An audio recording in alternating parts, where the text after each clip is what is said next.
Ako prvé si potrebujeme namerať štvorce. Ja som zvolila rozmer 15x15 cm.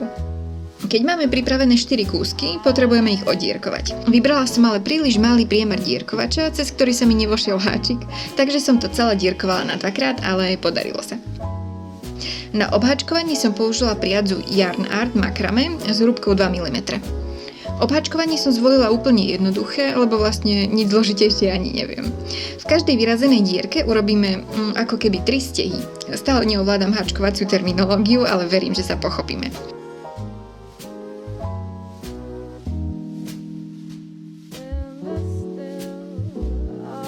Týmto spôsobom prejdeme celý štvorec a rovnako tak obháčkujeme aj zvyšné 3.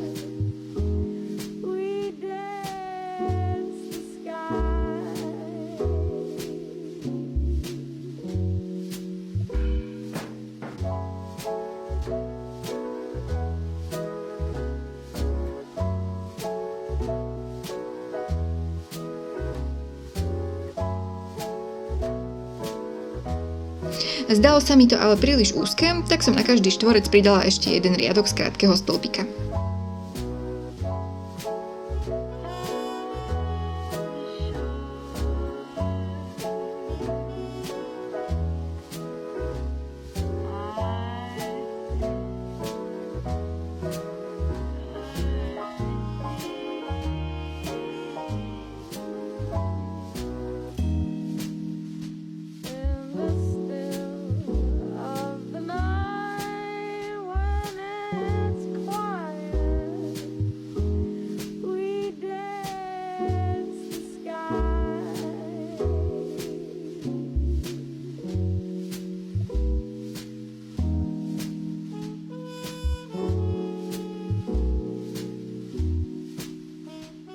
Tak a teraz prichádza tá zábavnejšia časť. Potrebujeme to spojiť dokopy. Ja som už nevydržala a prvé dve som večer už spojila. Každopádne štvorce potrebujeme spájať takto v tomto smere. Spájame krátkym stĺpikom len cez jednu časť. Takto.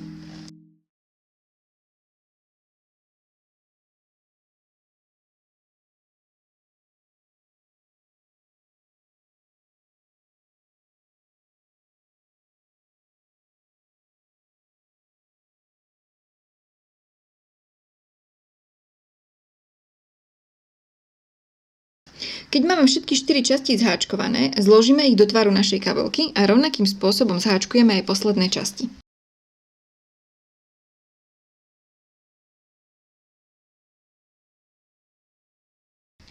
Ešte mi tu k dokonalosti čosi chýbalo, tak som pridala oblúčikové zakončenie z dlhého stĺpika. Jeden oblúčik sa skladá z 5 dlhých stĺpikov.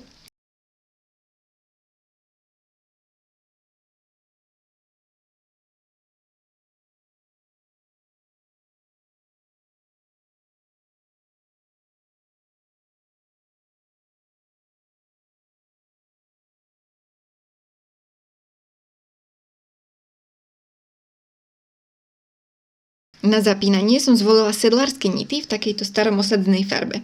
Na zadnú stranu kabelky som vyrazila dierku. Nit je šrubovací, teda stačilo ho iba zašrubovať a na prednú stranu kabelky som vyrazila rovnako dierku, ale v otvore, cez ktorý nit prejde, aby zapínanie fungovalo ako má. Na záver trebalo už len pripevniť popruh. Na ten som zvolila opaskovú kožu, ktorú ste si odhlasovali na Instagrame, že už nemám obháčkovať, tak som iba na obe konce vyrazila dierky a prišila voskovanou šnúrkou.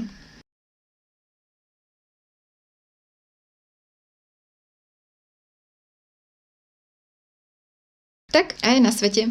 Už sa teším, ako si ju vezmem k letným šatám.